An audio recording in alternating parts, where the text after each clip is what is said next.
ગુજરાતના બજેટને રવિવારે અપાશે આખરી ઓપ। રવિવારે મુખ્યમંત્રી અને નાણામંત્રીની વચ્ચે મહત્વની બેઠક। ગત વર્ષની તુલનાએ બજેટના કદમાં 12% વધારાની શક્યતા। ગુજરાતનું આગામી બજેટ પોણા 4 લાખ કરોડનું હોવાનો અંદાજ। આગામી બજેટમાં યુવાનો, મહિલાઓ અને ખેડૂતોને કેન્દ્રમાં રાખવામાં આવશે। 20 ફેબ્રુઆરી વિધાનસભા ગૃહમાં બજેટ રજૂ થશે। તો બજેટને લઈને મહત્વની બેઠક મળવા જઈ રહી છે।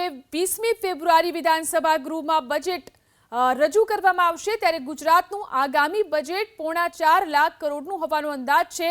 આગામી બજેટમાં યુવાનો, મહિલાઓ અને ખેડૂતોને કેન્દ્રમાં રાખવામાં આવશે। તો 20મી ફેબ્રુઆરી વિધાનસભા ગૃહમાં બજેટ રજૂ થશે। તો બજેટને લઈને મહત્વની બેઠક મળવા જઈ રહી છે। 20મી ફેબ્રુઆરી વિધાનસભા ગૃહમાં બજેટ રજૂ કરવામાં આવશે, ત્યારે ગુજરાતનું આગામી બજેટ પોણા 4 લાખ કરોડનું હોવાનો અંદાજ છે। આગામી બજેટમાં યુવાનો, મહિલાઓ અને ખેડૂતોને કેન્દ્રમાં રાખવામાં આવશે। તો 20મી ફેબ્રુઆરી વિધાનસભા ગૃહમાં બજેટ રજૂ થશે।